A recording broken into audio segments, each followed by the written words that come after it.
मत कार्यक्रमको चाहिँ नि एउटा मुख्य चाहिँ नि उद्देश्य के थियो भनेदेखि नेपाली समाजमा भएको रूपान्तरणलाई चित्रण गर्नु, त्यसलाई देखाउनु थियो। अब बेला पनि भयो होला, अब 20 वर्ष भयो। यो 20 वर्षमा कति परिवर्तन आयो त? यताबाट पनि माओवादीले पेल्ने, यताबाट चाहिँ नेपाली सेनाले पेल्ने। त्यसको एउटा मिडिएटरको भूमिका खेल्नुभयो तपाईँ। मैले खेलेँ, रमाइलो आयो। राजा ज्ञानेन्द्रसँग पनि मेरो भयो एकपल्ट चाहिँ जन्मोत्सवको बेला थियो अथवा केही बेला थियो, त्यसमा चाहिँ बोलाएका थिए, मलाई पनि बोलाए, गएँ म। राजाले परबाट राजा आउँदै थिए, सरासर उनी मकाइ आए, अचम्म लाग्यो। उनी यताउति दायाँ बायाँ केही पनि मका आएर त्यहाँ हात समातेर भने मलाई तपाईँसँग भेट्न एकदमै मन लागेको थियो, म तपाईँसँग कुरा गर्न चाहन्छु। धेरै बेहाल थियो उहाँ। कति बेला कसको चाहिँ छोरो मारिन्छ, कति बेला कसको अपहरण हुन्छ, कति बेला युद्ध बन्दीका रूपमा चाहिँ को मान्छेलाई पक्रिन्छ। तपाईँको काठमाडौँमा घरबाट निक्लेको चाहिँ नि भोलिपल्टदेखि मैले गरिबी देख्न थालेको, त्यो किसिमको गरिबी, त्यो किसिमको चाहिँ तपाईँको मानिसहरूको चाहिँ तपाईँ पीडा, त्यो किसिमको चाहिँ नि विपन्नता, अप्ठ्यारोहरू। राजा पनि चाहिँ तपाईँको चाहिँ नि फर्किन इच्छा गर्ने खालका छैनन्। राजा ज्ञानेन्द्रसँग देश चलाएर खान सक्ने औकात छैन। देश चलाएर खान सक्ने औकात छैन। त्यस्तो औकात हुनेले छोड्दैन। एउटा कुरा त्यो एन्टेना राख्ने के, छाना बनाउने एन्टेना राख्ने, त्यो बाँसको त्यो राख्ने, अनि त्यो हल्लाएर आयो भनेर माथिबाट सोध्ने, अनि तल हेर्नेले आयो भन्ने, खुसी हुने। बाजुरा जाँदाखेरि झन्डै चाहिँ नि मलाई नै मारिदिएका थिए हाम्रा सेनाका चाहिँ दाजुभाइहरूले। यो जागर जोस चाहिँ कहाँबाट आउँछ? कहाँबाट आउँछ फुत्ता आइहाल्छ। के लाग्छ? सुतिरहेको हुन्छु है, सुतिरहेको हुन्छु। म सुरो मान्छे हुँ है, म आँटिलो पनि छु। मैले धेरै रिपोर्टिङहरू, मैले त्यो त्यस्तो द्वन्द्वको रिपोर्टिङहरू पनि गरेको छु, धेरै आन्दोलन भएका ठाउँ पनि पुगेको छु, त्यो नगरे होइन। तर यस प्रकारको आँट चाहिँ नि मैले कसरी गरेँ भन्ने कुरामा म आफै पनि सोच्दैछु के। रविन्द्रजीको के औकात, रविन्द्रजीको के औकात होला भन्नु। सोसल चाहिँ नि तपाईँको चाहिँ नि के भन्छ यो सामाजिक सञ्जाल, सोसल उसमा अलिकति डोमिनेन्ट भएँ भनेर अथवा बिबिसीमा चाहिँ नि प्रोग्राम चलाएँ भनेर भन्ने बित्तिकै उहाँमा सम्पूर्ण राजनीतिक बौद्धिकता आउने हो र।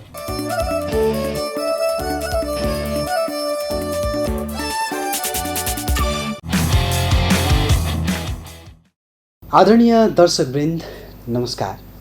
कार्यक्रम इन्टरभ्यू विथ इन्टरभ्युअरमा यहाँहरू सम्पूर्णमा स्वागत गर्छु। म कार्यक्रम प्रस्तुता मनोज नेउपाने।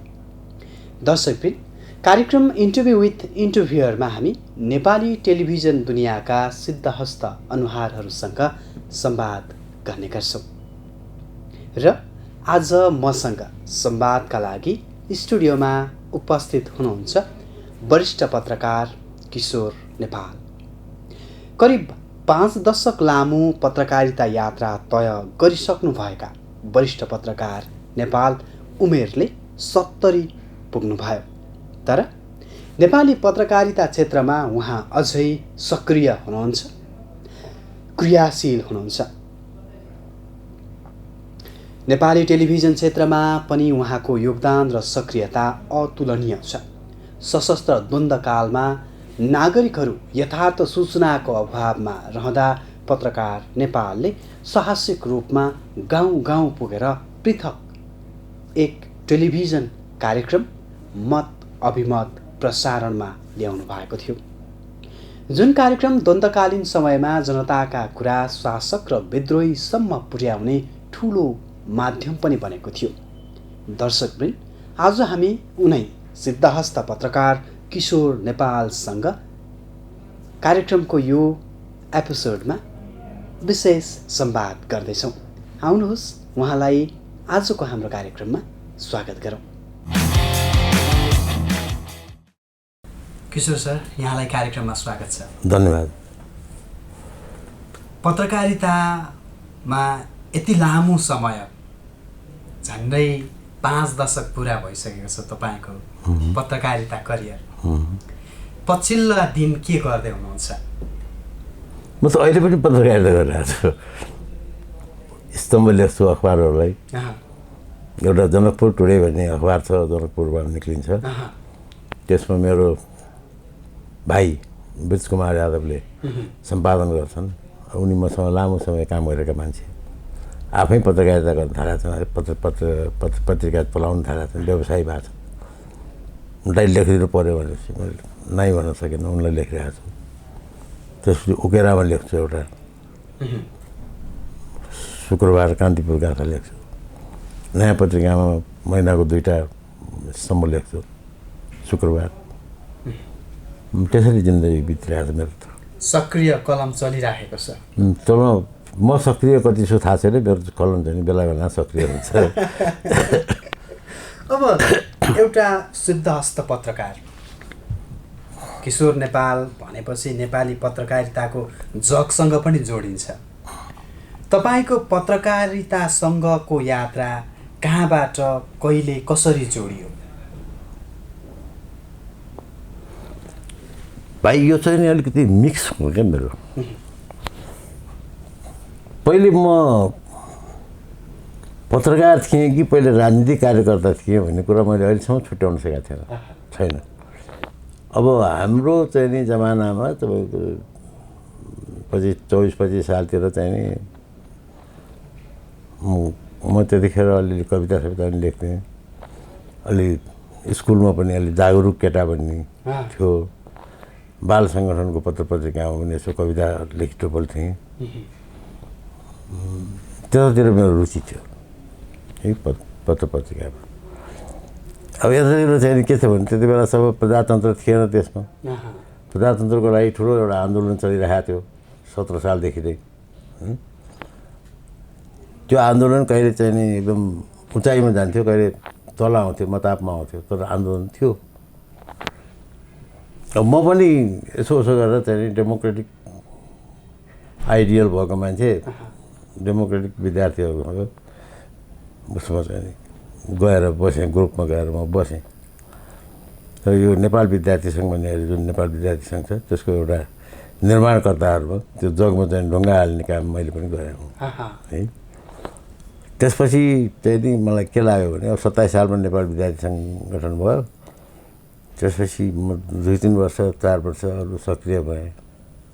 अनि पछि गएर मैले चाहिँ नि म यो सक्दिनँ, यो राजनीति चाहिँ नि मेरो कर्म होइन, म पत्रकारितामै जानुपर्छ भनेर मैले अब त्यसलाई मेरो आफ्नो अन्तरात्माको आवाज भन्नुहोस्, त्यसलाई मैले सुनेँ। राजनीतिमै गइराखेका भएदेखि के हुन्थ्यो मलाई थाहा छैन, तर पत्रकारितामा आएको हुनाले मैले धेरै कुरा सिक्ने मौका पनि पाएँ।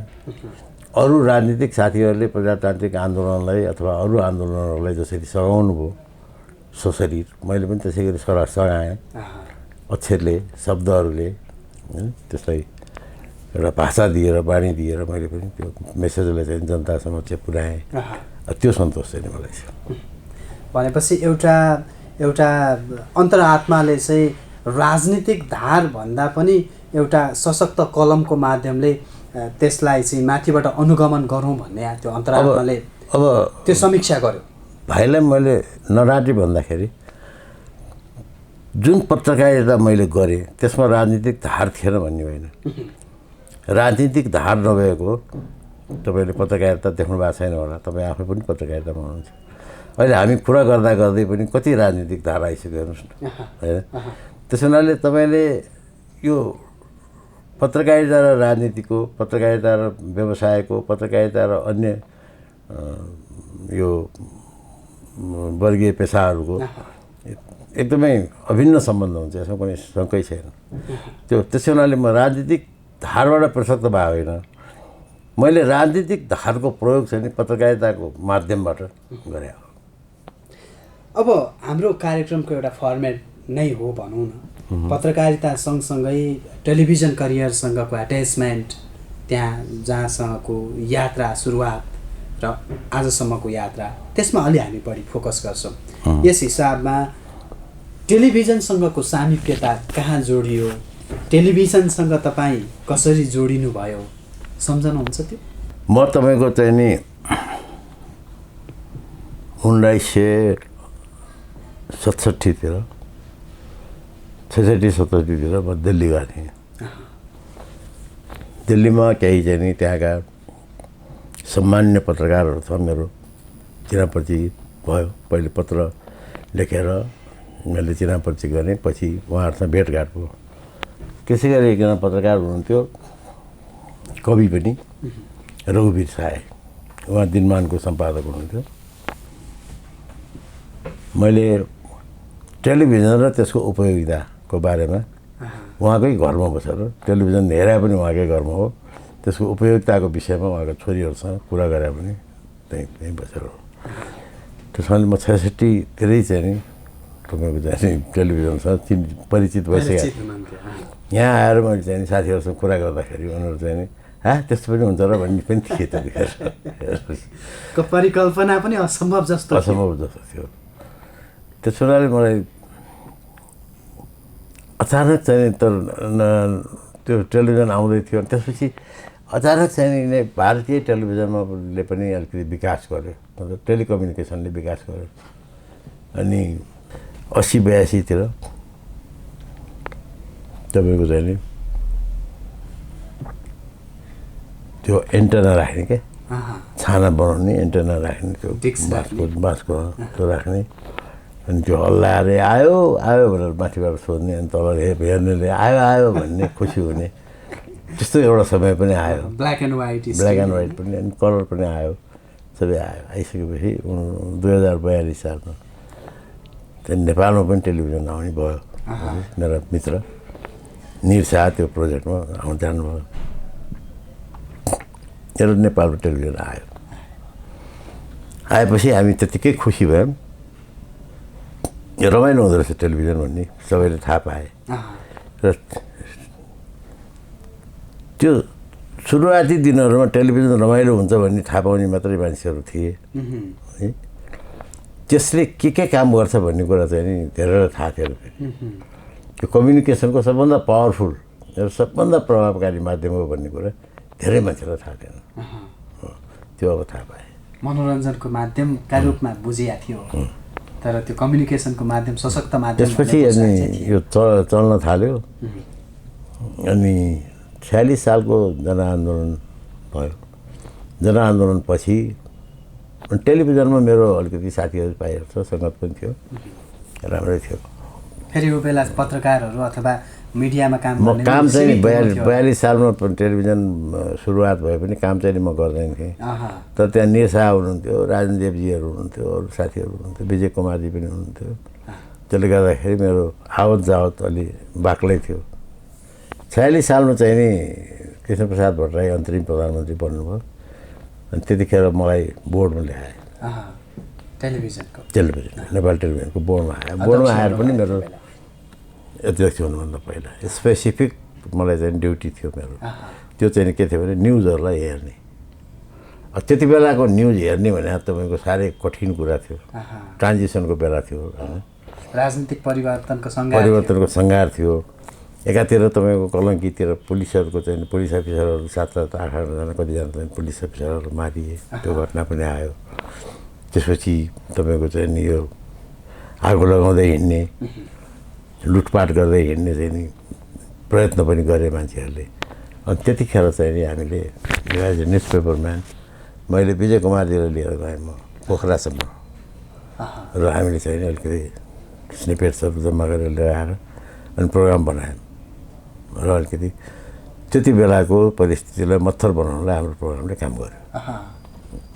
अनि म पनि खुसी भएँ, विजय कुमारजी पनि खुसी हुनुभयो।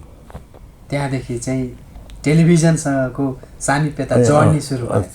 अब त्यसपछि चाहिँ नि लभ सुरु भयो टेलिभिजनसँग लभ सुरु भयो।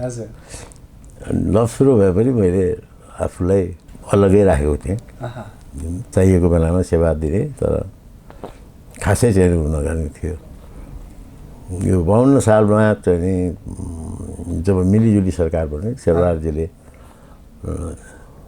यो सरकारको नेतृत्व गर्नुभयो। त्यति बेला राप्रपाले काङ्ग्रेसकोले चाहिँ राप्रपासँग सहयोग लिएर सरकार बनाएको थियो। मनमोहनजीको सरकार चाहिँ नि गएको थियो। त्यति बेला उहाँले चाहिँ शेरबहादुरजीले मलाई नेपाल टेलिभिजनको अध्यक्ष बनाउनु। मैले नेपाल टेलिभिजनमा 18 महिना काम गरेँ अध्यक्षको रूपमा। त्यसपछि मैले के देखेँ भनेदेखि नेपाल टेलिभिजन त चम्क्या त छ बाहिरबाट हेर्दाखेरि, अब त्यो चम्किने चिजै हो, तर भित्र त्यसको अवस्था चाहिँ नि धेरै राम्रो थिएन। र राम्रा मान्छेहरू चाहिँ थिए, सामानहरू यो त्यो, जस्तो क्यामेरै राम्रो थिएन तपाईँको। अब दुईवटा क्यामेरा खिच्न जाँदाखेरि एउटा एक्स्ट्रा चाहिँ तपाईँको त्यो ब्याट्रीवाला बोकेरै जानु पर्थ्यो कि भन्ने दुईवटा प्रविधिमा साह्रै कमजोर थियो। अनि मैले त्यति बेला जाने बित्तिकै चाहिँ मैले 8वटा क्यामेरा किनेर ल्याउनु तपाईँको चाहिँ नि प्रस्ताव गरेर पास गराएँ। त्यो क्यामेरा आयो, त्यसपछि केही रमाइलो पनि आयो। त्यो क्यामेरासँगै चाहिँ नि भुक्तमान पनि आयो। कसैले गएर चाहिँ नि अख्तियारमा उजिदिने, कसैले के भन्ने सब कुराहरू। त्यो सबै कुरा सुनेर चाहिँ कपालमा हात राखेर बस्या भए चाहिँ तपाईँको विकास हुँदैन थियो। हामीले त्यो सुनेन, जेसुकै भनेर भन्नुभयो, सुनेनौँ हामीले केही पनि। व्यवस्थापकको रूपमा चाहिँ नि त्यहाँ त्यति बेला तपानाथ शुक्ला हुनुहुन्थ्यो त्यहाँ महाप्रबन्धकको रूपमा, बडो दक्ष मान्छे, पेसाले साउन्ड इन्जिनियर, तर प्रशासनमा पनि त्यतिकै दक्ष, भेरी अनेस्ट मान्छे हुनुहुन्थ्यो। अनि उहाँले चाहिँ प्रशासन चलाउनुहुन्थ्यो, म चाहिँ नीति निर्देशन दिस्तर। अनि बेला बेलामा चाहिँ तपाईँको त्यो दबाब आउने के मेरो न्युज किन आएन भन्ने दबाब आउने।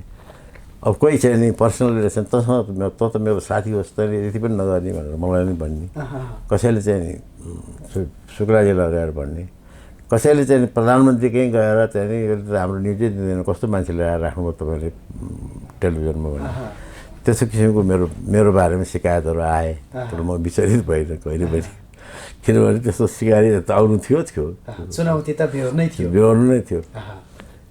त्यो आउँदै पनि चलायो, राम्रैसित चलायो।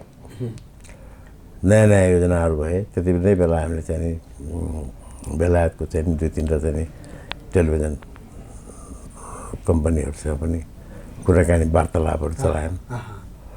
अनि बिबिसीसँग पनि, बिबिसी सुरु हुँदै थियो भर्खर टेलिभिजन सेवा, उसको पनि चाहिँ सेवा हामी कसरी चाहिँ नि दुई पक्ष चाहिँ एकै ठाउँमा बसेर चाहिँ हामी समाचारहरू गर्न सक्छौँ, काम गर्न सक्छौँ भनेर हामीले त्यो पनि गऱ्यौँ। कोलाब्रेसनको कुरा पनि आयो, धेरै कुरा गऱ्यौँ। अनि 18 महिनापछि सरकार गयो, सरकार गइसकेपछि मैले राजीनामा दिएँ। अब यहाँ जर्नी जोडिराख्दाखेरि तपाईँ यो 18 महिनाको मेरो कार्यकालमा मैले तपाईँलाई भन्नै पर्ने कुरा चाहिँ नि एउटा छुट्यो। त्यो कुरा के छ भन्नु हो भने त्यति नै बेला चाहिँ नि मेरो दिमागमा के आयो भनेदेखि नेपाल टेलिभिजन चाहिँ तपाईँको बिहान कार्यक्रम छ, दिउँसो कार्यक्रम छ, बेलुका कार्यक्रम छ, तर त्यो कार्यक्रमलाई सपोर्ट कहीँबाट पनि छैन। त्यसै निजीकरण नगरिकन यहाँभित्र बाहिरबाट पैसा नल्याइकन त्यो माथि उठ्नेवाला छैन भन्ने त्यो मलाई रियलाइज भयो। त्यसपछि मैले चाहिँ बिहानको कार्यक्रमहरू हामी ठुलो घाटामा चलाइरहेको थियौँ। भूषण दाहालजीहरूले गरिराख्नु भएको थियो, तर चाहिँ नि मेहनत गर्नुहुन्थ्यो उहाँहरू, तर घाटा चाहिँ संस्थालाई थियो। अनि त्यतिखेर मैले चाहिँ नि हाम्रो इमेज टेलिभिजनको चेयरम्यान रामकिशनजीसँग कुरा गरेँ, हेर्नुहोस् रामकिशनजी, तपाईँ पनि मिडियामा हुनुहुन्छ, तपाईँ यो टाइम किन्नुहोस्, इमेजको नाममा तपाईँको यो जाओस् यहाँबाट टेलिभिजन भनेर मैले उहाँलाई चाहिँ नि उक्साएँ, फकाएँ, फुल्याएँ, उक्साएँ, आफ्नो पक्षमा बनाएँ। र आउनुभयो रामकिशनजी, आउनुभयो, उहाँले पैसा हालिदिनु भयो, टाइम दिनुभयो, मजासित चलाउनु भयो। पछि आयो त्यही उहाँले चलाउनु भएको त्यही चाहिँ नि तपाईँको इमेजको चाहिँ त्यो 1.5-2 घन्टा जुन चलाउनु त्यो कार्यक्रम बिहानको, त्यही कार्यक्रम पछि गएर त्यही चाहिँ नि इमेजको चाहिँ कार्यक्रम पछि गएर इमेज टेलिभिजन भयो, जुन एउटा नेपालको लागि उपलब्धिकै कुरा भयो त्यो बेला। अब सर्टलाई छुटाउनै नहुने प्रश्न जस्तो लाग्छ। हाम्रो फर्मेट अनुसार पनि तपाईँलाई अथवा किशोर नेपाललाई टेलिभिजनको स्क्रिनमा चाहिँ दर्शकले कहिले हेरे याद छ? कुन दिन चाहिँ तपाईँ पर्दामा जानुभएको थियो? त्यसो त चाहिँ तपाईँको म इन्टरभ्युजहरू त दिइरहेको थिएँ, तर मलाई यकिनन यही दिनमा चाहिँ गएको थिएँ भनेर चाहिँ मलाई याद छैन है। म गएको थिएँ, मलाई थाहा छ, कता कता मलाई चाहिँ सम्झना चाहिँ आइरहेको छ। विजय कुमार पाण्डेकै एउटा प्रोग्राममा उहाँले मलाई लिएर आउनु भएको थियो। म चाहिँ नि अलिकति बोल्न पनि दबङ खालको मान्छे भएको हुनाले मान्छेलाई चाहिँ मन पर्थ्यो मैले भनेको कुराहरू। मेरो सेलिब्रिटी भ्यालु चाहिँ थियो, मार्केट भ्यालु चाहिँ थियो, मलाई त्यो थाहा थियो। तर म चाहिँ गएको थिएन त्यसरी पर्टिकुलरली चाहिँ तपाईँ नियमित रूपले म टेलिभिजनमा त्यसरी गइनँ। नियमित रूपले चाहिँ एकैपल्ट मैले टेलिभिजन कार्यक्रम सुरु गरेको यो जब चाहिँ नि माओवादी द्वन्द्व चाहिँ नि जब अलिकति चर्किँदै गयो 56 सालपछि द्वन्द्व चर्किँदै गयो। त्यसपछि देशमा चाहिँ सरकार पनि अस्थिर सरकारहरू थिए। मैले टेलिभिजनमा चाहिँ तपाईँको चाहिँ टेलिभिजन कार्यक्रम गर्छु भन्दा मैले सूर्यबहादुरजीसँग गएर कुरा गर्नु परेको थियो। कार्यक्रम मत अभिमान प्रधानमन्त्री उहाँ हुनुहुन्थ्यो, उहाँसँग गएर मैले कुरा गरेँ कि म यस्तो एउटा कार्यक्रम चलाउन चाहन्छु जहाँ चाहिँ नि देशभरिका चाहिँ जिल्लाहरूमा पुगेर जिल्ला सदरमुकाम गाउँहरूमा पुगेर जनताको आवाजलाई म लिएर चाहन्छु। के भन्दो रहेछ त जनता वास्तवमा के भन्छ, माओवादी युद्धलाई के भन्छ, सरकारले गरेको चाहिँ नि शान्ति स्थापना गर्न सरकारले गरेको प्रयत्नलाई के भन्छ र चाहिँ नि मानिसहरूको आशा के छ निराशा के छ यो चाहिँ तपाईँहरूले बुझ्नुपर्ने जरुरी छ। सर म यहाँनिर अलिकति पछि आउँछु। त्योभन्दा अगाडि तपाईँ एउटा धेरैजनाले सम्झिनु पनि हुन्छ जस्तो लाग्छ जो टेलिभिजनसँग नजिक हुनुहुन्छ, जो टेलिभिजन कर्म गर्नुहुन्छ अथवा टेलिभिजन हेरेर पनि हुर्किने पुस्ता पनि छ। कृष्णप्रसाद भट्टराईको अन्तर्वार्ता तपाईँले अनियर गर्नुभएको थियो अरे त्यो बेला? थियो अरे होइन, गरेकै हो। उहाँ प्रधानमन्त्री हुनुहुन्थ्यो, केही मेसेजहरू उहाँले दिनु थियो। अनि अब त्यति बेलाको चाहिँ नि अपहिवल पनि थियो अलिकति नेपाली यो नेपाल टेलिभिजनभित्र पोलिटिकल किशुनजीको चाहिँ नि प्रधानमन्त्रीको मन बुझ्ने अथवा उहाँको चाहिँ नि आनी बानी व्यवहारहरू बुझ्ने मान्छेहरूको पनि कमी थियो। यद्यपि उहाँ एकदम स्वच्छ जे पनि बोल्ने स्वतन्त्र रूपले बोल्ने र स्वच्छ प्रकृतिको मान्छे हुनुहुन्थ्यो। अनि मलाई साथीभाइहरूले चाहिँ नि भन्नुभयो कि तपाईँ नै एकपल्ट चाहिँ नि उहाँलाई प्राइम मिनिस्टरलाई अप्रोच गर्नुहोस् भन्नुभयो। अनि त्यति बेला मैले अप्रोच गरेर किशुनजीसँग इन्टरभ्यू लिएको थिएँ। मैले सम्भवतः हाई प्रोफाइलसँग फेस टु फेस अन्तर्वार्ता गर्नुभएको थियो पहिलो थियो होला हैन? त्यही हो। त्योभन्दा अगाडि चाहिँ टेलिभिजनमा कार्यक्रमहरू भएका थिए कि थिएन त्यो खालका चाहिँ? त्यस्तो कार्यक्रमहरू आएको थिएन। त्यो भर्खर 46 सालमा भर्खर किशोरजी प्रधानमन्त्री हुनुभएको थियो। वैशाख जेठतिरको वैशाख कति प्रधानमन्त्री हुनुभयो, जेठतिरको कुरा हो त्यो। तपाईँले टेलिभिजनको पर्दामा अन्तर्वार्ता लिनुभयो, त्यो एउटा इतिहास भने मजा आयो होइन? अब तपाईँ अघि भन्दै हुन्थ्यो मत अभिमतको कुरा, जति बेला सशस्त्र द्वन्द्व नेपालमा चलेको थियो, अझ भन्यो भने 56 सालमा अथवा चाहिँ राजदरबार हत्याकाण्डपछि त एकदमै द्वन्द्व विकराल बन्दै गएको थियो। त्यो बेलामा चाहिँ एक हिसाबले भन्यो भने जनताहरू चाहिँ सुसूचित हुन पनि गाह्रो थियो होला त्यो बेला होइन? तपाईँले त्यति बेला एउटा साहस हिम्मत गरेर चाहिँ मत अभिमत भन्ने कार्यक्रम ल्याउनुभयो टेलिभिजनमा, जसले जनताको प्रत्यक्ष आवाजहरू चाहिँ जनजनमा पुर्याउने प्रयास पनि गरेको थियो। मैले अहिले तपाईँलाई भने जस्तै त्यसले चाहिँ नि के चाहेको छ त जनताले वास्तवमा खोजेको के छ, उनीहरूले माओवादी युद्धलाई कसरी हेरेका छन्, उनीहरूको दृष्टिकोण के हो। किन सरकारको दृष्टिकोण त उसले शत्रु उनीहरू भनेर हेर्छ जहिले पनि, थाहा छँदैछ। तर जनताले के भनेर हेर्छ, उसले कति दोषी उनीहरूलाई सोध्छ, कति दोषी चाहिँ नि सरकारलाई सोध्छ, त्यो हेर्नु त पऱ्यो नि। मैले त्यही भनेको थिएँ। मैले यो प्रोग्रामको प्रस्ताव गर्नलाई चाहिँ नि गएको थिएँ म प्रधानमन्त्रीसँग। त्यति बेला अरूले त्यो प्रोग्राम गर भनेर भन्न सक्ने कोही हुनै थिएन, अधिकार पनि। त मैले त्यो जब सानो एउटा प्रोग्राम गर्नलाई पनि प्रधानमन्त्रीमै पुग्नु पऱ्यो क्या, त्यो चाहिँ एउटा अर्को त्यो व्यवस्था त्यस्तो थियो। तर त्यो व्यवस्था त अब संसदीय व्यवस्था नै थियो। तर अब ज्ञानेन्द्र राजा भइसकेको अवस्था थियो। अनि त्यसपछि ज्ञानेन्द्रले प्रधानमन्त्री नियुक्त गर्ने व्यवस्था थियो, सूर्यबहादुरलाई नियुक्त गरे। त्यो अवस्थामा चाहिँ मैले त्यो आँट हिम्मत चाहिँ कहाँबाट जुटाउनु भयो? तपाईँको बाई नेचर पनि त्यो अलिकति त्यही खालको छ, अलिकति आँटिलो खालको नेचर छ स्वभावतः? सुरु त म सुरु मान्छे हुँ है, म आँटिलो पनि छु। मैले धेरै रिपोर्टिङहरू मैले त्यो त्यस्तो द्वन्द्वको रिपोर्टिङहरू पनि गरेको छु, धेरै आन्दोलन भएका ठाउँ पनि पुगेको छु, त्यो नगरे होइन। तर यस प्रकारको आँट चाहिँ नि मैले कसरी गरेँ भन्ने कुरामा म आफै पनि सोच्दैछु कि आज रियलाइज गर्नुहुन्छ?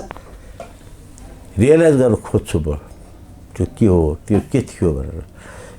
अहिले मैले धेरै कुरा गइसकेको छु। मसँग एउटा चाहिँ तपाईँको चाहिँ आत्मबल चाहिँ थियो कि आत्मशक्ति जुन हुन्छ नि त्यो चाहिँ थियो।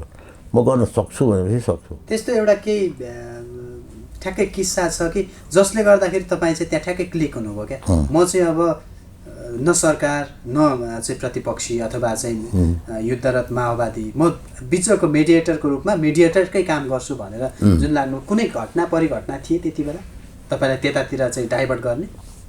यो हरेक दिन चाहिँ तपाईँको घटना भने त के हुन्छ, हरेक दिन चाहिँ तपाईँको यतिजना मान्छे मऱ्यो फलानु ठाउँमा, माओवादीहरूले यसरी आक्रमण गरे, सेनाले यसरी चाहिँ प्रति आक्रमण गर्यो, फलानु यस्तो भयो, ढिस्कानु यस्तो भयो भनेर जति कुराहरू समाचारहरू आउँथ्यो त्यसले नै चाहिँ अहिले कोरोनाले जति हामीलाई चाहिँ बेहाल बनाएको छ नि, त्योभन्दा धेरै बेहाल थियौँ हामी। कति बेला कसको चाहिँ छोरो मारिन्छ, कति बेला कसको अपहरण हुन्छ, कति बेला युद्ध बन्दीका रूपमा चाहिँ को मान्छेलाई पक्रिन्छ, त्यो केही थाहा थिएन। अनिश्चयमा थियो देश, द्वन्द्वग्रस्त थियो, धेरै द्वन्द्वग्रस्त थियो। अहिले हामीले जतिसुकै त्यसलाई हल्का पाराले हेरे पनि तपाईँको चाहिँ नेपालमा गणतन्त्र त्यत्तिकै चाहिँ आएको छैन। त्यसको लागि माने यहाँ तपाईँको चाहिँ एउटा स्ट्यान्डर्ड ऊ छ, त्यो खसी बगाएको दर राखेका छन्। 17,000 मान्छे मारिएको भनेर, त्यो 17,000 मान्छे थिए कि तपाईँको त्योभन्दा बढी थिए भन्ने कुरा पनि कसैलाई थाहा छैन। किनभने मारिएका मान्छेहरूमा हतियारले मारिएकाको कुरा गऱ्यो होला, तर कर्णालीमा बगाइएकाहरूको कुरा कसले गर्यो होइन? ठुल्ठुला नदीहरूमा चाहिँ तपाईँको हुल मान्छेहरूलाई चाहिँ तपाईँको भेडा बाख्राको बथान जस्तो लगेर तपाईँको चाहिँ बगाउने काम पनि भएको छ यहाँ। त्यस्तो चाहिँ नराधम कामहरू भएको छ क्या, मान्छेले गर्नै नहुने अधम कामहरू भएको छन्। त्यस कारणले त्यो कुराको चाहिँ छैन कि यो पछि गएर चाहिँ तपाईँको यो द्वन्द्वलाई चाहिँ नि साह्रै एउटा चाहिँ नि सानो लिमिटेसनमा घेरेर मान्छेहरूले यसलाई चाहिँ नि एउटा खाने भाँडोको रूपमा प्रयोग गरे क्या, आफूले मागेर खाने भाँडोको रूपमा प्रयोग गरे। त्यो चाहिँ दुःखलाग्दो कुरा छ। द्वन्द्वमा इन्भल्भ हुनेहरूले केही पाएनन् होइन, उनीहरू पुरस्कृत पनि हुन पाएनन्। जो पुरस्कृत भयो ती पुरस्कृत भए, तर पाएनन् धेरैले होइन। कतिको चाहिँ नि तपाईँको बास उठ्यो, ती बास उठेकाहरू अझै पनि बास उठेकै छ, तिनीहरूको बास फेरि स्थापित हुन सकेको छैन। व्यवस्था परिवर्तन भयो तर परिवर्तनका छिटाहरू कहीँ पनि परिवर्तन भयो। व्यवस्था परिवर्तन भयो, मानसिकता परिवर्तन भयो होइन, देश परिवर्तन भएन। त मलाई के लाग्छ भने देश भन्ने जुन चाहिँ चिज छ नि त्यसको माया भएन भने तपाईँले पनि केही गर्न सक्नुहुन्न, मैले पनि केही गर्न सक्छु। म यो समाज व्यवस्थामा अलिकति पर पुगेर आउँछु। त्योभन्दा अगाडि चाहिँ जति बेला तपाईँले मत अभिमत सुरु गर्नुभयो त्यसले खास धेरै अहिले हाम्रो कार्यक्रम हेर्ने अडियन्सलाई होस् अथवा कतिपयलाई नयाँ पुस्तालाई त्यो कार्यक्रमको बारेमा थाहा नहुन पनि सक्छ। जति बेला तपाईँले टेलिभिजनमा एउटा सशक्त कार्यक्रम ल्याउनु भएको थियो, तपाईँ आफै प्रेजेन्टर हुनुहुन्थ्यो, तपाईँको आफ्नै इन्भल्भमेन्ट थियो, देशका 75वटा जिल्लामा पुगेर त्यति बेला गाउँ-गाउँसम्म पुगेर जनताका मतहरू लिएर टेलिभिजनमा प्रसारण गर्नु त्यो जोकको विषय नै थिएन त्यति बेला। एउटा आँट हिम्मत जो तपाईँ एक्लैले गर्नु पनि भएको थियो, त्यो स्मरण पनि गराएँ मैले यहाँ अडियन्स माझमा होइन। त्यति बेला तपाईँले गर्नु भएपछि कार्यक्रमहरू ल्याउन थालेपछि परिवर्तन अथवा त्यो केही परिवर्तन महसुस गर्नुभएको थियो? एउटा किसिमको कुरा चाहिँ भयो, यस आउटबाट अलिकति हलुका चाहिँ भयो, संवाद स्थापित हुन थाल्यो। अलिकति आर्मीहरूले पनि कुरा सुन्न थाले, जनताले पनि कुरा भन्न थाले, मान्छेको मन फुग्यो कि 6 महिना गाँठो फुग्यो। 6 महिनादेखि चाहिँ नि घरमा चाहिँ तपाईँको चाहिँ तालचा मारेर बसेको छ, तालचा मारेर चाहिँ मान्छे कहाँ छ पत्तो छैन। अर्का खाँचीका गाउँ खाली थिए, गुल्मीतिर त्यस्तै अवस्था थियो, मानिसहरू आफ्नो घरमा बस्न सक्दैन थिए होइन। अनि मान्छेलाई जम्मा गरेर भन्दाखेरि चाहिँ के छ भने माओवादीहरूले गरे आयो नि त, तपाईँहरूलाई दुःख दिए नि त भनेर सोध्यो भनेदेखि माओवादीले पनि दुःख दिएका छन्, हाम्रा सेनावादीहरूले पनि दुःख दिएका छन् भनेर भन्थे। त्यसै गरी अनि के सेनाले के दुःख दियो तपाईँहरूलाई भनेर भन्दाखेरि हामी चाहिँ दोहोरो बन्दुकको चेपमा परेका छौँ। एकातिर माओवादीको बन्दुक छ, एकातिर सेनाको बन्दुक छ। यो दुईवटा बन्दुकबाट हामीलाई जोगाइदिने कसले? हामीले त्यो पाएनौँ, पीडाबोध थियो त्यहाँ पीडाबोध थियो। अनि त्यसपछि अब यो कसरी समाधान गर्ने त भनेर भन्दाखेरि यो सबै मिलेर समाधान हुन्छ, यो फुटेर समाधान हुँदैन। यो माओवादी, काङ्ग्रेस, एमाले जति पनि पोलिटिकल पार्टिजहरू छन् ती सबै मिल्नुपर्छ। मिलेर यिनीहरू आयो भनेदेखि यो सबै समाधान हुनसक्छ। यहाँ त झगडै धेरै भयो र अनिखेरि सिपाहीहरूलाई सेनाप्रति पनि चाहिँ तपाईँको जनताको त्यो अर्को किसिमको चाहिँ राय थिएन। सेना खराब हो भन्ने थिएन, वैरभाव थिएन। माओवादीप्रति पनि वैरभाव थिएन। एउटा निरीहता, आफ्नो निरीहता थियो बिचमा कि दोहोरो बन्दुकको मारमा चाहिँ म परेको छु होइन। अब उनीहरूसँग दुवै पक्षसँग वैरभाव गरेर त के गर्ने र? एउटा परिवर्तनको लागि माओवादीहरू लडिरहेका छन्, त्यो परिवर्तनलाई रोक्नलाई संस्थाले चाहिँ नि सेनालाई लगाइरहेको छ। सरकार भन्ने सेनाले त्यो त सेना आफै लगाएको त होइन नि, सरकारले परिचालन गरे राखेको छ। अब यो अवस्थामा जनताले के गर्छ? त्यो चाहिँ नि थियो। अब मान्छेहरू पनि कस्तो अपराध पनि कस्तो हुन्थ्यो जनताको भनेदेखि, कोही आयो घरमा खाना भोक लाग्यो मलाई खाना खान देऊ भनेर खाना खान दियो भनेर पनि उजुरी पर्थ्यो। मान्छेहरूले समातेर लिएर जान्थ्यो, पानी खान दिए पनि समातेर लिएर जान्थ्यो। अब त्यस्तो चाहिँ काम पनि हुन्थ्यो। अब त्यो सबै हेर्दाखेरि तपाईँको मलाई चाहिँ अर्को पक्षमा हेरेँ क्या। तपाईँको काठमाडौँमा घरबाट निक्लेको चाहिँ नि भोलिपल्टदेखि मैले गरिबी देख्न थालेको, त्यो किसिमको गरिबी, त्यो किसिमको चाहिँ तपाईँको मानिसहरूको चाहिँ तपाईँको पीडा, त्यो किसिमको चाहिँ नि विपन्नता, अप्ठ्यारोहरू मैले कहिले पनि देखाएको थिइनँ, जिन्दगीभर देखाएको थिइनँ। जान्थेँ म, मेरो पनि आफ्नो घर पश्चिम एक्रमा नुवाकोटमा थियो, झिल्टुङमा। त्यहाँ जान्थ्यौँ हामी कुलदेवताको पूजा गर्नलाई। त्यतिखेर हामीलाई त्यो फिलै हुँदैन थियो कि हामी रमाइलो उफ्रिँदै जान्थ्यौँ। गयो त्यहाँ पनि कुलदेवताको पूजा गऱ्यो, बोकासोका काट्यो, के गर्यो, रमाइलो गऱ्यो, आयो गर्थ्यौँ। अब त्यो त मैले कहिले हेर्न पाएको थिइनँ त्यो दुःख त।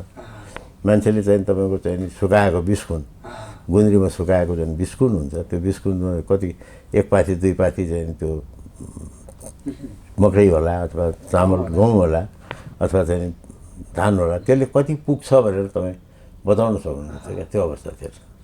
जतिमाथि द्वन्द्वको पीडा थियो, अब त्यसमाथि फेरि द्वन्द्वको पीडा छ, कमाइ खाने ठाउँ छैन। अहिलेकै अवस्था छ, त्यो सब पसलहरू बन्द छन्, बन्द। तपाईँलाई त्यो बेला व्यक्ति स्वयंलाई चाहिँ साँच्चै परिवर्तनकै लागि यो भइराखेको छ जन्ने फिल हुन्थ्यो, अथवा चाहिँ होइन यो अनावश्यक छ जस्तो हुन्थ्यो? त्यो बेलाको परिवर्तनका लागि जुन पीडा बोध गर्नुभयो तपाईँ? मैले चाहिँ तपाईँको भाइलाई भन्छु, म डे वानदेखि मैले चाहिँ माओवादीहरू पोलिटिकल प्राणीहरू हुन्, यिनीहरू राजनीतिक परिवर्तनकै लागि आएका हुन्।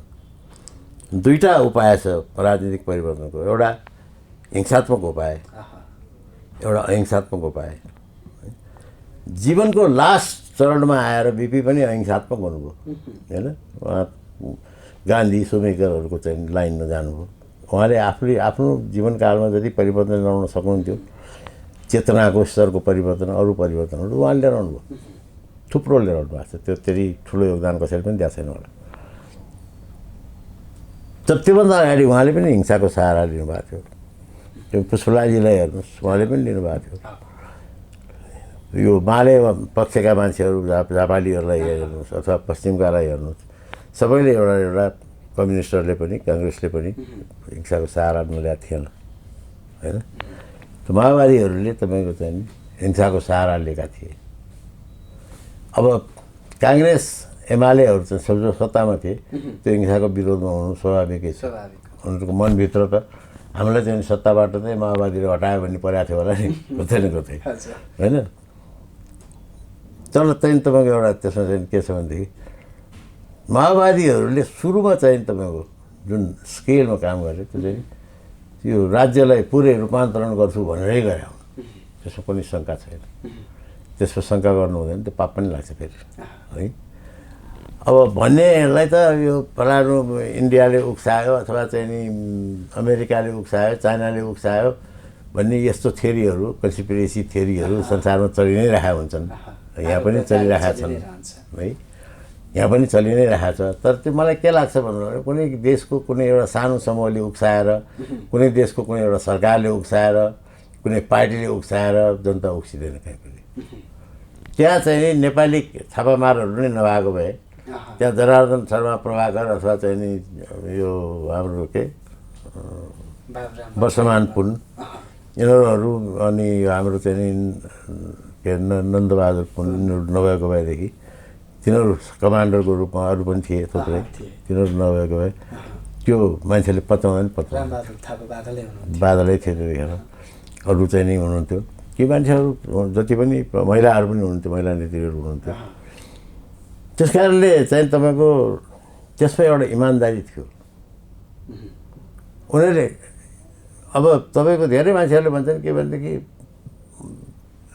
हिजो मात्रै मैले एउटाले कमेन्ट गरेँ तालिबानले काबुल कब्जा गर्यो हाम्रा माओवादीहरूले चाहिँ थनकोट के अरे काठमाडौँ कब्जा गर्न सकेनन् भनेर त्यो ठुलो कुरो होइन नि माओवादीहरूले त्यतिखेर चाहिँ नि काङ्ग्रेस 7 दलसँग 8 दलसँग सम्झौताको प्रक्रिया सुरु नगरे भए काठमाडौँ पनि कब्जा गरिदिन्थे गिरिजाप्रसाद कोइराला र माओवादीहरू मात्रै मिलेको भएदेखि त काठमाडौँ कब्जा हुन्थ्यो अनि त्यति बेला के हुन्थ्यो त फेरि त्यहाँ पनि त अर्को प्रश्न आउँछ आजको जस्तो चिलबिल काबुलमा जस्तो चिलबिल भएको छ होइन काबुल एयरपोर्टमा हेर्दाखेरि त्यति बेला त्यही अवस्था आउँथ्यो त्यो आन्दोलन हुँदाहुँदै त्यो अराजकता भइरहेको त सेनाले पनि पेल्न सजिलो हुन्थ्यो पुलिसले पनि पेल्न सजिलो हुन्थ्यो मै जस्तो मान्छेहरू पनि त्यो आन्दोलनबाट चाहिँ अलग भएर बस्थ्यो होला होइन त्यो खतरा थियो नि सारांशमा बुझ्दाखेरि चाहिँ जसरी तपाईँ गाउँ गाउँ पुग्नु भएको थियो एउटा परिवर्तनको लहर चाहिँ आएको थियो तर त्यो परिवर्तनको प्रताडनमा चाहिँ जनता थिए परिवर्तनको प्रताडन नभन्नु त्यो वर्ड ठिक भएन परिवर्तनले उनीहरूलाई प्रताडित गराएन उनीहरू परिवर्तन पर्खेर बसिरहेको थिए तर चाहिँ त्यो समय चाहिँ ट्रान्जेक्सन पिरियड थियो मनोविज्ञान चाहिँ प्रताडित मनोविज्ञान थियो होइन यताबाट पनि माओवादीले पेल्ने यताबाट चाहिँ नेपाली सेनाले पेल्ने त्यसको एउटा मिडिएटरको भूमिका खेल्नुभयो तपाईँ मैले खेलेँ रमाइलो आयो बिचबिचमा मैले पनि झन्डै चाहिँ मलाई म यो चाहिँ नि के बाजुरा जाँदाखेरि झन्डै चाहिँ नि मलाई नै मारिदिएका थिए हाम्रा सेनाका चाहिँ दाजुभाइहरूले मेरो एउटा चाहिँ साउन्डम्यानले चाहिँ राखी पारेका थिए त्यहाँ गएर मैले नमस्कार गरेर चाहिँ नि आफैले तपाईँहरू चाहिँ यो हाम्रो चाहिँ देश नै रक्षा गर्ने मान्छेहरू हामी जस्तो मान्छे पत्रकारहरूलाई चाहिँ तपाईँहरूले दुःख दिएर त केही फाइदा छैन भनेर सम्झाउनु पऱ्यो अब सम्झे पो सम्झाउनु है त्यो तपाईँको अविस्मरणीय क्षण होला एकदमै त्यो भयो त्यसपछि त्यही चाहिँ नि उसमा चाहिँ नि मलाई चाहिँ यो शालीन ढङ्गले चाहिँ फेरि नेपाली सेनाका चाहिँ नि मलाई आएर कमान्डरले आएर म नेपालगञ्जमा बसेको बेलामा उहाँले कुरा गर्नुभयो मसँग चाहिँ नि उहाँले चाहिँ नि आफ्नो केटाहरूले गरेको कुरामा चाहिँ क्षमा पनि माग्नुभयो मलाई त्यो चाहिँ राम्रो लाग्यो त्यो त्यस्तो किसिमको क्रिया प्रतिक्रिया नै भयो त्यस्तै अब चाहिँ नि यसरी चाहिँ नि तपाईँको मैले के भने मान्छेहरूलाई आज यातना दिँदाखेरि यो कुइनाले चाहिँ नि घिसारेर चाहिँ नि गाडीको पछाडि घिसारेर तान्ने गरेर पनि देखेँ मैले त्यो लेखिसकेपछि चाहिँ नि हाम्रो यो कथा कविता लेख्नुहुन्छ एवेन्जर साहब हुनुहुन्छ उहाँको र मेरो पनि चाहिँ पऱ्यो दोहोरी उहाँ होइन भने मैले त आफैले देखेको छु फोटो खिचेर ल्याएको छु के हो त्यसमा कुरै भएन यो चाहिँ तपाईँको उसको साँपेको कुरा यी विषयहरूले आफूलाई पनि हानिरह्यो मैले किताबमा लेखाएको छु मैले किताबहरू लेखाएको छु ती किताबहरू लेखिरहेको छु हुन त तपाईँले टेलिभिजनमा 2052मा संवाद कार्यक्रम पनि ल्याउनु भएको थियो त्यो लामो समय चलेन त्यो चुनाव लक्षित थियो त्यो अब पछिल्लो समय त तपाईँ टेलिभिजनमा इन्टरभ्यू लिने भन्दा पनि अलिकति बरु दिनेमै सक्रिय हुनुहुन्छ किनभने त्यो तपाईँको विषय विज्ञता समाज दिनेमा म सक्रिय भएको पनि होइन कि कहिलेकाहीँ अब मैले अब जस्तो अब तपाईँ जस्तो भाइहरू हुनुहुन्छ तपाईँहरूले चाहिँ दाइ आइजन भन्नुहुन्छ नआइकन तपाईँको विश्व विज्ञता पनि हो नि त समाजलाई हेर्ने दृष्टिकोणले पनि त भर गर्छ नि त म कसरी चाहिँ समाजको लागि उपयोगी हुन सक्छु भने त्यो चाहिँ अब भाइहरूले सोच्ने कुरा हो है अब टेलिभिजन करियर त छँदैछ अब कहिलेकाहीँ तपाईँ अब म सेटमा एउटा कुनै राम्रो कार्यक्रम लिएर आउँछु भन्ने लाग्छ कि लाग्दैन कहिलेकाहीँ म सोचिरहेको छु म एउटा फाइनल स्टेजमा म चाहिँ मत कार्यक्रमको विसर्जन भएको छैन है म त मत कार्यक्रमको चाहिँ नि एउटा मुख्य चाहिँ नि उद्देश्य के थियो भनेदेखि नेपाली समाजमा भएको रूपान्तरणलाई चित्रण गर्नु, त्यसलाई देखाउनु थियो। अब बेला पनि भयो होला, अब 20 वर्ष भयो। यो 20 वर्षमा कति परिवर्तन आयो त? त्यो चाहिँ नि तपाईँको चाहिँ नि 10 वटा कार्यक्रमबाट त्यही कार्यक्रमको त्यही फर्मेटभन्दा अलि राम्रो फर्मेट पनि होला। म 10 वटा जति चाहिँ त्यस्तो कार्यक्रम बनाइदिउँ, यो ताकि चाहिँ त्यसको आर्काइभल भ्यालु पनि होस् र चाहिँ नि रिसर्च गर्ने मानिसहरूको लागि एउटा रिसर्चिङ भ्यालु पनि होस् भन्ने सोचिरहेको छु। पक्कै पनि त्यो बेलाको द्वन्द्वग्रस्त समय र आजलाई जोडेर एउटा त्यो जस्तो म चाहिँ मैले अलिकति साथीहरूलाई चाहिँ भनिरहेको छु, मसँग जो साथी जोडिएका थिए त्यति बेला हाम्रो चाहिँ नि कार्यक्रममा भाग लिने मान्छेहरू को कति त मरिसक्यो होला होइन, कति जिउँदा होलान्, कति यङ केटाहरू त्यो अहिले बुढा भयो होला, तिनीहरूको अलिकति आइडेन्टिफिकेसन चाहिँ नि गरिराख्नुहोस् भनेर मैले भनेको छु साथीहरूलाई। अब यो चाहिँ नि अलिकति तपाईँको खर्चिलो हुन्छ, तपाईँलाई थाहा छ टेलिभिजन। मैले तपाईँलाई सोध्न मन लाग्यो, त्यति बेला तपाईँ गाउँ गाउँमा भेट्ने ती पात्रहरू थिए नि, ती पीडित पात्रहरू थिए, अथवा कोही चाहिँ सत्तापक्षीय पनि थियो होला बोल्नेमा, अथवा कोही प्रतिपक्षका मान्छेहरू पनि थियो होला, माओवादीका थिए होला, सरकारका थिए होला, अथवा कुनै दलका थिए होला। आजभोलि आएर तिनीहरूले त्यो बेलाको सम्झना गराउँछन् कि गराउँदैनन्? पुनर्ताजकीकरण गर्छन् कि गर्दैनन्? कहिलेकाहीँ भेटमा, चिया गफमा गर्छन्। क्रेडिट आउँछ, क्रेडिट आउँछ भन्दा पनि तपाईँले गर्नुभयो है भन्छन्, मलाई मजा लाग्छ, रमाइलो लाग्छ। सम्झिनुहुन्छ? खुसी लाग्छ होला जीवनमा त्यस्ता केही परिवर्तनका लागि गरिएको। ल एउटा त के भने म ठुलो भएर बोले होइन, तपाईँको त्यो गर्न सक्नु पनि त एउटा चाहिँ त्यति बेलाको जुन समयलाई चाहिँ समयमा हामीले त्यो कार्यक्रम मैले त्यो कार्यक्रम गरेँ। भाइ भन्नुहोस् त त्यो समयमा त्यस्तो कार्यक्रम गर्नु, त्यो आँट गर्नु, एक्लै चाहिँ क्यामेरा बोकेर हिँड्नु 3-4 जना साथीहरूको भरमा, तपाईँ डाँडा काँडा चाहिँ एकैपल्ट चाहिँ तपाईँको मेचीमा आएकाले नै म चाहिँ 12पल्ट 15पल्ट चाहिँ ओहोरदोहोर गरेँ होला होइन। त्यो गर्नु भनेको चाहिँ नि एउटा ठुलो कुरो हो कि होइन, रिस्क थियो, त्यो धेरै धेरै ठुलो रिस्क थियो जिन्दगीको लागि पनि। त्यो मिडियामा त त्यो एउटा चाहिँ तपाईँको चाहिँ साँच्चै भन्यो भने नभुतो नभएपछि नेपाली मिडियामा त्यस्तो किसिमको कार्यक्रम थियो त्यो। अब त्यसै कारणले अब त्यो त्यसमा गर्व नलाग्ने भन्ने त कुरै आउँदैन। अब यतिखेर गाउँ कहिलेकाहीँ जानुहुन्छ? जान्छु, बेला बेलामा जान्छु। मतलब हुन त तपाईँ एकदमै क्रियाशील, यो उमेर लगभग 70 वसन्तमा हुनुहुन्छ तपाईँ। यो 70औँ वसन्तमा पनि तपाईँको सक्रियता एकदमै लोभलाग्दो छ। पछिल्लो समय हेर्ने हो भने पनि तपाईँ चाहिँ पश्चिममा भएको एउटा घटनामा तपाईँ आफै पुग्नु भएको थियो होइन? प्रायः जान्छु म। जानुहुन्छ। यो जागर जोस चाहिँ कहाँबाट आउँछ? कहाँबाट आउँछ फुत्ता आइहाल्छ। के लाग्छ? सुतिरहेको हुन्छु है, सुतिरहेको हुन्छु। तपाईँको मलाई यसपालि कोभिडकै पालामा पनि मलाई जानु मन लागेको थियो। म बिचमा गएँ, चितवनमा गएँ। चितवनमा लाइफ कस्तो छ भने डेन्सली चाहिँ पपुलेटेड पनि छ, त्यसो पैसावालाहरू पनि बस्छन्। जहाँ धेरै पैसावालाहरू बस्छन् त्यहाँ रोग पनि धेरै फैलिन्छ, उनीहरूको खानपिन यताउति। म गएको थिएँ, यो त्यही बिचमा गएको थिएँ। अन्त मेयरलाई पनि भेटेँ मैले, अनि अरू साथीहरूसँग पनि भेटेँ, कस्तो छ जीवन भनेर। एउटा दुईवटा फिचर पनि लेखेँ मैले, खास गरेर चाहिँ यो के अरे चौरामा बसेर अनि एउटा चाहिँ त्यहाँ चाहिँ नि त्यो कोरोनाले चाहिँ नि आपतमा परेको एकजना होटलवालाको चाहिँ होटल व्यवसायीहरू तिनीहरूको एउटा स्टोरी पनि मैले लेखेँ। मजा आउँछ लेख्न मजा आउँछ। खुब सक्रिय हुनुहुन्छ। अझ भन्ने भने तपाईँको बहुआयाम पनि छ क्या, किनभने त्यो बेलादेखि सक्रियता उमेरको हिसाबले 70औँ वसन्त, त्यस पछाडि तपाईँको लेखन शैली जुन एउटा युथले लेख्ने जस्तो शैली आफैमा एउटा पाठकका लागि पनि प्रिय हुनसक्छ।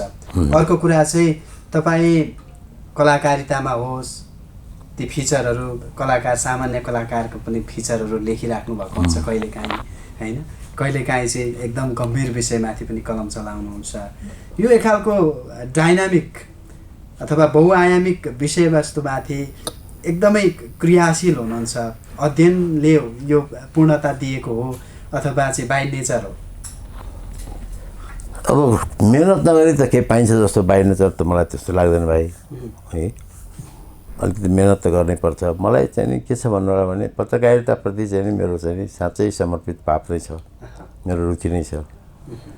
यो पेसा चाहिँ नि यो मेरै लागि चाहिँ नि बनाए हो कि जस्तो लाग्छ क्या कहिलेकाहीँ मलाई, त्यति रमाइलो लाग्छ। अब म घुमन्ते भएर हो कि म ठाउँ ठाउँमा जाँदाखेरि अहिले पनि मलाई चाहिँ तपाईँको चाहिँ नि ठाउँ ठाउँमा कहाँ भात खाने अथवा कुन ठाउँमा चाहिँ नि राम्रो चाहिँ सुत्ने ठाउँ पाइन्छ भने होटलहरूको खाना खाने ठाउँहरूको मान्छेहरू कति म चिन्छु पनि कि होटलवालाहरूले, त्यस्तो पनि छ मेरो। त्यो स्थानसँग घनिष्ठता पनि छ। त्यसो हुनाले भन्न सक्दैन के हो यो, आफैलाई पनि थाहा छैन, आफैलाई पनि अझैसम्म पनि परिचय पाउनु भएको छैन। म अब लेख्दैछु, अब केही निकाल्न सक्छु कि त्यस्तो लागिरहेको छ। तपाईँ थुप्रै मिडियामा काम गर्नुभयो, त्यसको टप मेन भएर सम्पादककै रूपमा पनि धेरैतिर काम गरिसक्नु भएको छ। सायद कमै होला नि लिड नगर्नुभएको सञ्चार माध्यमहरू, कमै होला नि। मेरो सिद्धान्त के भन्नु होला भने कुनै पनि सक्रिय र चाहिँ नि तपाईँको आफूलाई जीवन्त बनाउन खोज्ने पत्रकारले कुनै पनि संस्थामा 2-3 वर्षभन्दा बढी बस्नुहुन्न। त्यसले चाहिँ तपाईँलाई चाहिँ कारिन्दा बनाउँछ। आफूलाई चाहिँ अभ्यस्त बनाउनका लागि, फ्रेस बनाउने हो, आफूलाई अपडेट राख्ने हो भनेदेखि तपाईँले यहाँ काम गरेर फेरि भोलि छोडेर नहिँड्नु होला। यो केन्द्रबिन्दुमा चाहिँ तपाईँ बस्यो 2 वर्ष 3 वर्षभन्दा तपाईँ बढी बस्नुभयो भने तपाईँ एउटा चाहिँ तपाईँ यस्तो राम्रो यस्तो फ्र्याङ्क क्वेसन सोध्न सक्ने एङ्करै हुनुहुन्न। तपाईँ आफै चाहिँ तपाईँको यो यसै गरी चल्ने त हो नि भनेर निच मार्न खोल्नुहुन्छ कि आफूले नेग्लेक्ट गर्न थाल्छ। त्यसै हुनाले चाहिँ नि मेरो चाहिँ त्यो सिद्धान्त हो, तर सबैले त्यो धान्न सक्दैन। अब किशोर नेपाल भन्ने बित्तिकै नेपाली पत्रकारिता जगत सँगसँगै आम अडियन्स अथवा पाठक दर्शक सबैमा परिचित नाम पनि हो।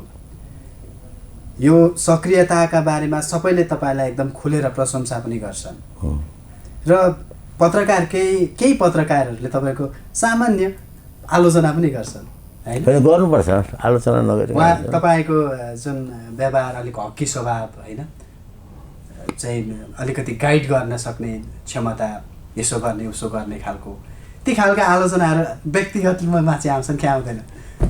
मैले वास्तै गर्दैछ मतलब है सर कसले के भनिराखोस् उसको इच्छा हो। अब धेरैले भन्छन् कि सदाले मेरो जिन्दगी बनाइदियो भनेर भन्ने धेरै छन्, हेर्नुहोस् है, धेरै मान्छेहरू छन्।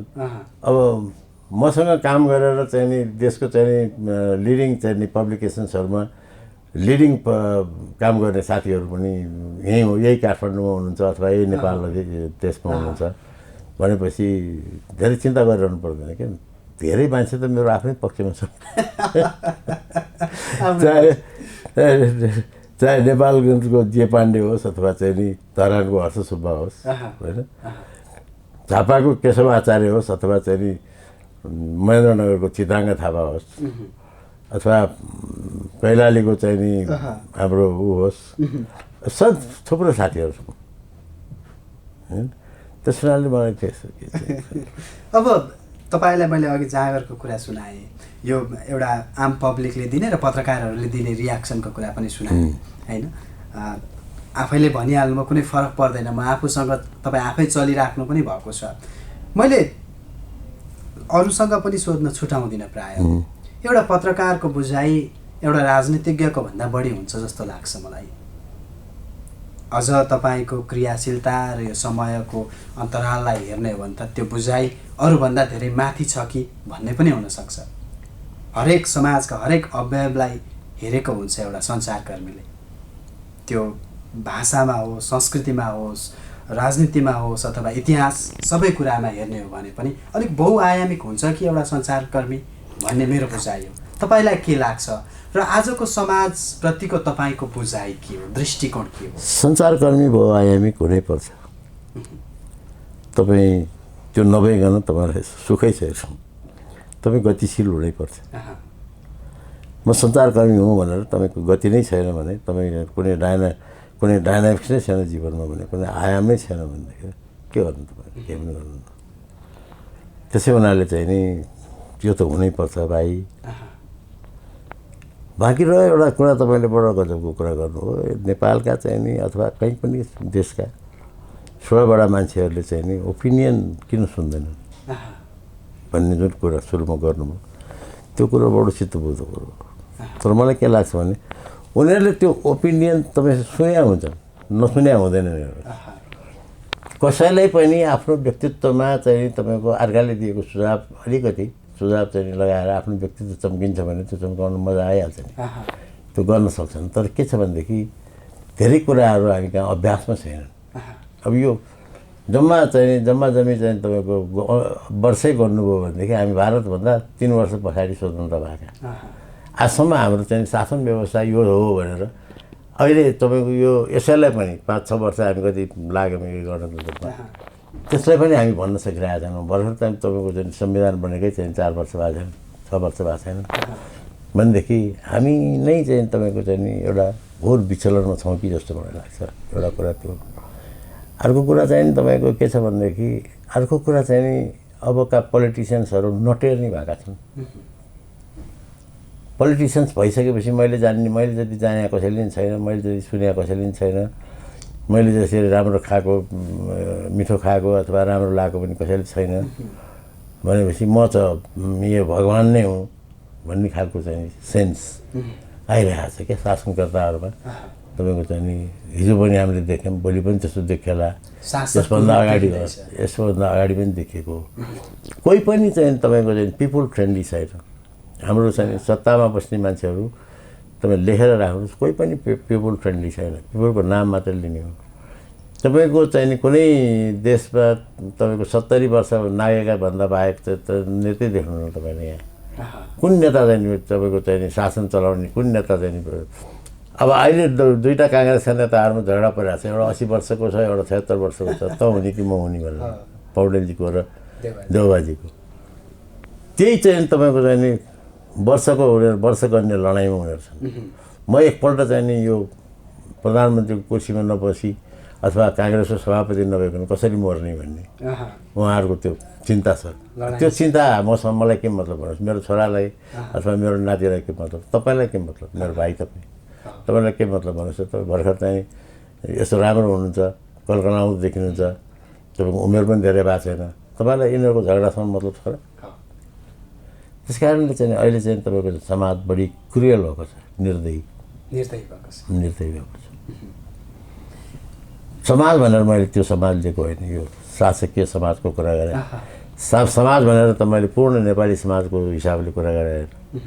नेपाली समाजमा त अहिले पनि तपाईँको चाहिँ जतिसुकै आधुनिकता पसे पनि जे भए पनि तपाईँलाई चाहिँ नि साँझ पुग्नुभयो भने भात नखाइकन कसैले पढ्नु जानु दिँदैन। घरमा आयो सुत्नुहोस् मेरो पिँढीमा, खानुहोस् म कहाँ, भोलि बिहान जानु होला।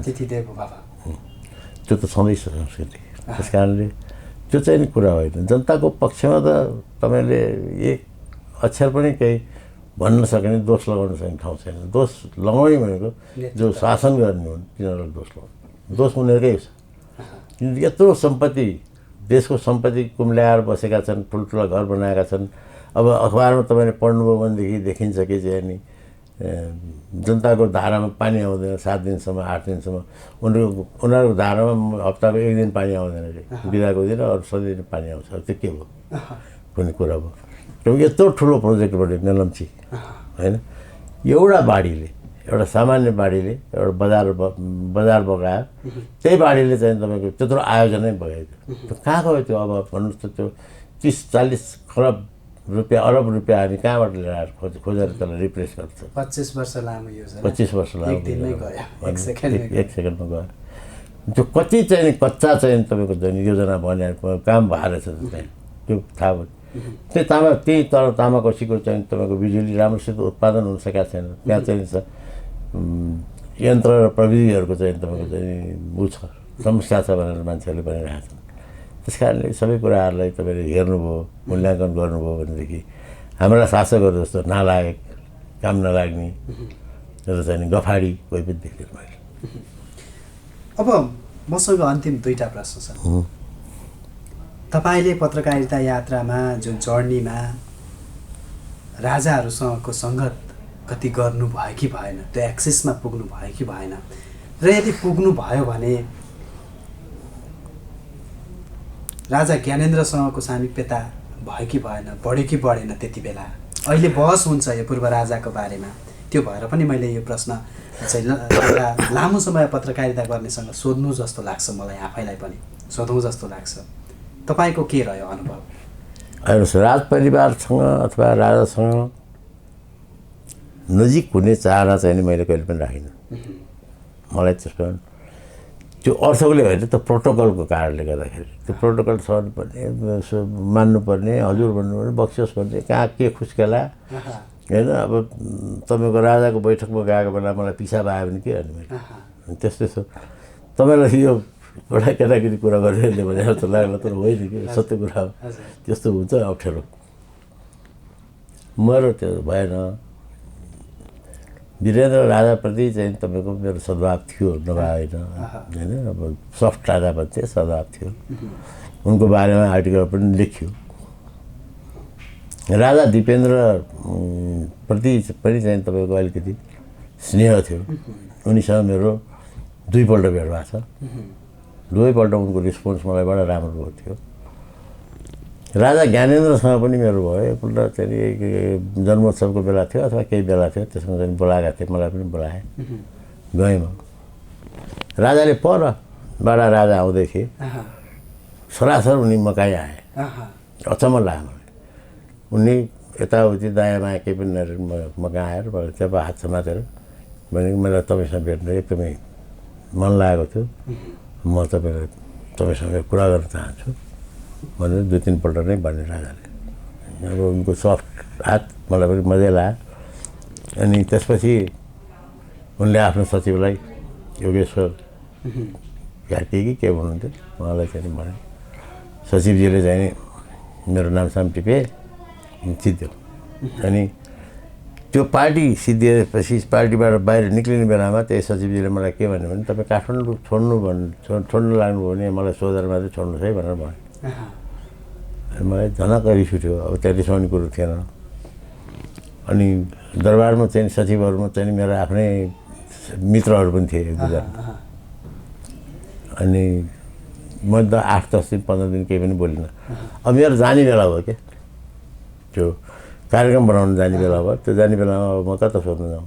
अनि मैले त्यो मेरो चाहिँ जुन साथीसँग म चाहिँ कफी खाइरहेको थिएँ, कफी सपमा बसेर मैले भने मैले त यसरी सोध्नु भनेको थियो भाइ, म त सोध्दिनँ, मैले सोध्ने मेरो चलन पनि छैन, यो स्वतन्त्रता पनि होइन, केही पनि होइन, म चाहिँ सोध्दिनँ। म गएँ। महाराजलाई मसँग कुरा गर्नु छ भने म जहाँ पुग्यो भने थाहा हुन्छ, यत्रा चाहिँ नि सेक्युरिटीहरू छन्, यत्रो चाहिँ नि सिस्टम छ, हेलिकप्टर छन्, एउटा हेलिकप्टर राखेर म फ्युसोलर लिएर आएर यहाँ कुरा गरेर फेरि पठाइदिए भइहाल्यो नि भनेर भने मैले। र यही त्यसपछि मेरो नसम्पर्क त्यति नै थियो। अब मैले अन्तिम प्रश्न चाहिँ के हो भने पछिल्लो समय बहस सुरु भएको छ। तपाईँ लामो समय कलम चलाउनु भएको, राजनीतिलाई पनि नजिकबाट निहाल्नु भएको, विभिन्न व्यवस्थासँग जुत्दै यहाँसम्म आइपुग्नु भएको, 70औँ वसन्तमा अहिले हिँड्दै हुनुहुन्छ। पछिल्लो समय फेरि पनि लामो सङ्घर्षपछि प्राप्त भएको गणतन्त्रका बिचमा राजाको अस्तित्वको परिकल्पना हुँदैछ। फेरि पनि राजनीतिक दलहरूले पनि त्यो खालका अवधारणा पत्रहरू सार्वजनिक गर्न थालेका छन् र जनताहरूले पनि त्यसलाई स्वीकारेको हो कि भन्ने खालको भान हुन थालेको छ। चाहे त्यो एमालेका केही नेताहरू, केही टाउकाहरूले हुन् अथवा चाहिँ अहिले भर्खरै नयाँ विवेकशील साझाका अध्यक्षले हुन्, यस्ता खालका विचारहरू अगाडि आउन थालेका छन्। तपाईँको निष्पक्ष अवधारणा, निष्पक्ष धारणा, निष्पक्ष विचार जो जनताले बुझ्न चाहन्छन्, के पाकिराखेको छ समाजमा, नेपाली समाजमा धर्मनिरपेक्षताको विषयका बारेमा, राजनीतिका बारेमा, व्यवस्थाका बारेमा के पाकिराखेको छ, कसरी जज गरिराख्नु भएको छ? मैले अहिले जति पनि इस्युजहरू चलेका छन् त्यो इस्युजहरूलाई मैले त्यति सिरियसली लिएको छैन, हेर्नुपर्ने जरुरत पनि मैले देखेको छैन। अब कसैले के भान पार्छ भनेदेखि त भान पार्ने त भान पारि नै राख्छ, एउटा एउटा भान निक्लिराख्छ होइन। मैले त्यो हेरेको छैन। किन भन्नु होला भने गणतन्त्र चाहिँ जुन हिसाबले गणतन्त्र नेपालमा आयो त्यही हिसाबले गणतन्त्रले नेपालबाट बिदा गर्ने त राजसंस्थालाई त्यसको कुनै रूप दिएर, सांस्कृतिक रूप दिएर अथवा केही रूप दिएर पुनर्स्थापना गर्ने, अनिखेरि धर्मनिरपेक्षतालाई सकेर त्यसमा हिन्दू संस्कृति खडा गर्ने भन्ने यस्ता कुराहरू चाहिँ तपाईँको चाहिँ मलाई अहिलेको हिसाबमा, आज म बाँचिरहेको समयको हिसाबमा अकल्पनीय हो। अब त्यति मात्रै नभएर यस्ता परिकल्पनाहरू, यस्ता कुराहरू चाहिँ धन्दा हो। अहिले यी कुराहरू जसले उठाइरहेका छन्, चाहे कमल थापा हुन्, चाहे रविन्द्र मिश्र हुन् होइन, चाहे अरू कुनै योद्धाहरू हुन् होइन, हिन्दू धर्मको तिलक लगाएर चाहिँ नि बैतरणी प्रजातन्त्रको बैतरणी तर्न चाहने योद्धाहरू हुन्, अथवा पोलिटिकल पार्टीका चाहिँ खोस्टाहरू हुन्, यी सबै कुराले केही मतलब राख्दैन, केही अर्थ राख्दैन। यी सबै धन्दावालहरू हुन्। यिनीहरूले आफ्नो धन्दा गरेका हुन्। धन्दा अब सफल भयो भनेदेखि हेर्नुहोस्, यो देशमा चाहिँ यही मलाई चाहिँ तपाईँसँग भन्न मन लागेको एउटा कुरा के भने, यो देशमा कसैले कहिले 17,000 मान्छे मारिएको धन्दा गरे, कहिले लुटपाटको धन्दा गरे, कहिले हराएको बेपत्ता नागरिकको धन्दा गरे। त यिनीहरूको धन्दामा यो समस्याको समाधान चाहिँ नि कहाँनिर आयो? हराएका बेपत्ता पारिएका नागरिकहरूको चाहिँ तपाईँको बारेमा तपाईँको अहिलेसम्म के निर्णय आयो, के निष्कर्ष आयो? यत्रो चाहिँ तपाईँको चाहिँ आन्दोलन गरेर यत्रो पैसा त आन्दोलनमै खर्च भइसक्यो होला होइन। तपाईँको अस्पतालमा बसेर चाहिँ बिजोग देखाएको पनि होइन सबै। त्यस कारणले गर्ने हो भने तपाईँ मूल रूपले यो समस्या समाधान गर्ने हिसाबले भन्नु पर्यो। होइन भने कसैको तपाईँको चाहिँ यो पेसालाई भर्तेक गर्नको लागि यसलाई चाहिँ उचाल्नु हुँदैन। मेरो आफ्नै परिकल्पनामा भन्नुहुन्छ भने राजा पनि चाहिँ तपाईँको चाहिँ नि फर्किन इच्छा गर्ने खालका छैनन् उनले पनि। मेरो विचार, मेरो, किनभने उनले देखिसकेका छन् यो चाहिँ नि तपाईँको देशलाई चलाएर खान सक्ने औकात उनको पनि छैन। त्यो देखिसक्यो। पूर्व राजा ज्ञानेन्द्रसँग छैन, देश चलाएर खान सक्ने औकात छैन। त्यस्तो औकात हुनेले छोड्दैन। एउटा कुरा थियो। अब तपाईँले अर्को कुरा के भन्नुभएको थियो? अर्को कुरा चाहिँ राजनीतिक परिवर्तन अहिले आवश्यक छ कि छैन? छैन। राजनीतिक परिवर्तन भर्खर आएन। भर्खर संविधान तपाईँको तको मसी सिद्ध्या छैन, एउटा पहिलो संशोधन भएको छैन। कहाँबाट हुन्छ तपाईँको चाहिँ हुन्छ? यो चाहिँ के छ भन्नु होला भने केही मान्छेहरूको भिडलाई जम्मा गर्ने, आफ्नो धन्दा चलाउने। कमल थापाजीले केही काम त गर्नु पऱ्यो नि, अनि धन्दा चलाउनु पऱ्यो उहाँले। राप्रपाको काम के त? उहाँले चाहिँ नि पशुपति शमशेरलाई गिड्नुभयो, प्रकाश चन्द्र लोहनीलाई गिड्नुभयो, अब आफू सर्वेसर्वा भएर आउनु भएको छ। सुनिल थापालाई भगाउनु भयो पार्टीबाट होइन, काङ्ग्रेसतिर धकेलिदिनु भयो। अब उहाँ चाहिँ नि काङ्ग्रेसलाई नै भाड्न सक्छु कि म आफू तपाईँको चाहिँ नि चाहिँ भाड्न सक्ने, यदि सबैलाई भाड्न सक्यो भने आफ्नो स्वार्थ पुरा हुन्छ भन्ने हिसाबले उहाँ लाग्नुभयो होला। उहाँको राजनीति त्यो छ। अब रविन्द्रको र अरू साथीहरू जो जति पनि यो मुभमेन्टमा हुनुहुन्छ त्यो सबै त धन्दा हो। मैले भनिहालेँ तपाईँलाई होइन। रविन्द्रको के औकात, रविन्द्रजीको के औकात त ल भन्नु। सोसल चाहिँ नि तपाईँको चाहिँ नि के भन्छ यो सामाजिक सञ्जाल, सोसल उसमा अलिकति डोमिनेन्ट भएँ भनेर अथवा बिबिसीमा चाहिँ प्रोग्राम चलाएँ भनेर भन्ने बित्तिकै उहाँमा सम्पूर्ण राजनीतिक बौद्धिकता आउने हो र। आज मैले चाहिँ तपाईँको आज बिहान मात्रै एउटा चाहिँ कसको पढाएको थिएँ मैले, कमल थापाजीकै हो क्यारे। ओहो हाम्रो राजाले त देश छोडेर गइबक्सेन, के अरे अशरफ खानी त देश छोडेर भाग्यो भनेर पढाएको थिएँ मैले। ट्विट गर्नुभएको थियो है। अब त्यो के भनेको थियो भन्नु न? अशरफ खानीको चाहिँ नि जुन अवस्था थियो त्यो अवस्थामा राजा महेन्द्र के राजा ज्ञानेन्द्र थिएन नि। अलिकति माओवादीहरूले र गिरिजाप्रसाद कोइराला अथवा 7-8 राजनीतिक दलका नेताहरूले अलिकति चाहिँ आँखा सन्काएदेखि उनी पनि भाग्थे। उनले त भाग्ने ठाउँ खोज्नु पर्थ्यो, किनभने इन्डियाले पनि ठाउँ दिँदैन थियो। कि भुटान जानु पऱ्यो, कि चाहिँ तपाईँको कतै जानु पऱ्यो, त्यो अवस्था आउँथ्यो। त्यस कारण त्यति सजिलो छैन क्या, सबै कुरा गर्नु सजिलो छैन। ज्ञानेन्द्रलाई पनि एउटा बस्ने ठाउँ चाहिन्थ्यो। सरकारले चाहिँ नि नागार्जुन दियो बस्नलाई, उद्धार गरे, राम्रोसँग बसिराखेका भए बसिरहन्थे त्यहाँ। कसले त्यो सरकारले फेरि माग्नु पनि जाँदैनथ्यो होइन, आफैले दिनु खोज्या हुन् सबै। त्यस कारणले यो सबै कुराहरू गर्ने गफहरू हुने हेर्नुहोस्, यो चाहिँ तपाईँको चाहिँ नि के भने भ्युवरसिप बढाउँछ, त्यो व्यवसायिकहरूको भ्युवरसिप बढाउँछ। जो व्यवसायिकहरू चाहिँ नि युट्युबमा भर पर्छन्, होइन भने यसको चाहिँ नि राजनीतिक हिसाबले यसको कुनै मूल्य मान्यता छैन। हस् सर, यहाँको यो पत्रकारिता करियर जर्नीमा अझ धेरै पाटाहरू पक्कै बाँकी छन्। यति धेरै वर्षमा यति छोटो वर्षका अनुभव यति छोटो समयमा पक्कै पनि आउँदैनन्। यद्यपि तपाईँले समय दिनुभयो र हाम्रा अडियन्सहरू, दर्शकहरू जसले किशोर नेपाल भनेर चिन्छन्, उहाँलाई पढ्न, हेर्न, सुन्न चाहनुहुनेहरूले केही न केही कुरा थाहा पाउनुहुनेछ। र अन्त्यमा तपाईँले अघि पनि भन्नुभयो फेरि पनि टेलिभिजन कार्यक्रम ल्याउने एउटा प्लानिङ छ भन्नुभयो, त्यो सक्सेस होस्, फेरि पनि दर्शकहरूले तपाईँलाई फेरि पनि पर्दामा हेर्न पाउन्। समयको लागि धेरै धेरै धन्यवाद। तपाईँलाई पनि धेरै धेरै धन्यवाद। यस्तो सफ्ट भाषामा यस्तो राम्रोसित यस्तो सुशील सुन्दर मान्छेले मसँग इन्टरभ्यू गरेको पहिलोपल्ट होला। धेरै राम्रो गर्नुहुँदो रहेछ। तपाईँको उन्नति होस्, मेरो शुभकामना। Thank you so much.